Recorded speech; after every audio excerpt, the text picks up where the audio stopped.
This is the result of cleaning up the garden for a fall or late season crop. In this case, it's cover crops with daikon radish, different kinds of greens, oats, different kinds of things to just feed that soil. I'm Justin Hitt from Prosperity Homestead, and what you're looking at here is a combination of oats, daikon radish. You can see some seeds left behind from zucchini. Those would actually be worth picking out a little bit and spreading those plants around in case they want to grow.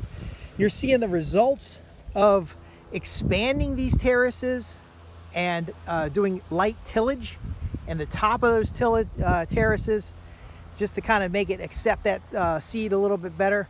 We got a new field down on the bottom opened up, and what you'll see is these cross routes, so you can move across the land easily. Now, there are some things that we can improve on. So for example, we are not disturbing or moving a lot of soil, so you'll find that the terraces are not that level, so they can be raked out better. We can clean that up over time, but again, we got the cover crop in at the right time for the season. This area here is a great example. You can see how level that is. You can see how there's a lot of biomass or crop residue in the surface, and then the cover crops are coming through. Up here we have another laid out area. You can see there are some plants coming back that were originally there. You can see our hairy vetch and such. But right now what we're doing at the end of the summer is we're preparing the beds, getting them in cover, and in that cover there are edible greens and other plants.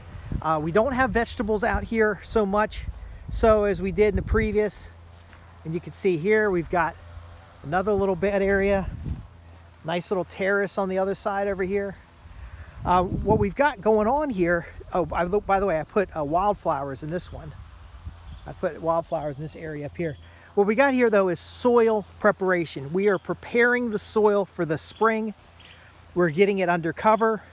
We're getting enough biomass in the soil to basically feed those microbes. So you can see where the corn was mowed and then tilled up. And again, all the tillage in here was shallow tillage, 2 to 3 inches, just mixing up that crop residue and that surface and kind of trying to level out the area. Down here is hard as a rock. I think I got maybe 1 inch of tillage in here, but you can see the cover crops are coming in. We want our cover crops to do the majority of the work. You see where the sunn hemp was? That was kind of a mess. You can see our sunn hemp video. The flail mower would gum up with the sunn hemp. But you can kind of see that line that was in there. But this whole area down here is going to have oats, daikon radish, the same cover crop we're using everywhere else to kind of get this area ready for a garden.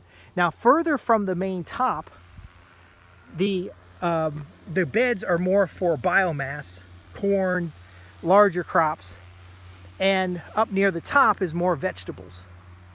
But you can still see our row of wildflowers in there. There's going to be some intermixed rows of wildflowers.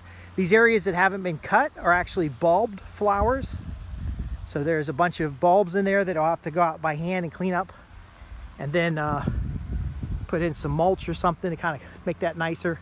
You can see where some of the ground terracing kind of wants to have cross sections in here. But it's a beautiful setup here. We're adjusting some things here and there, and the cover crops are going wonderful.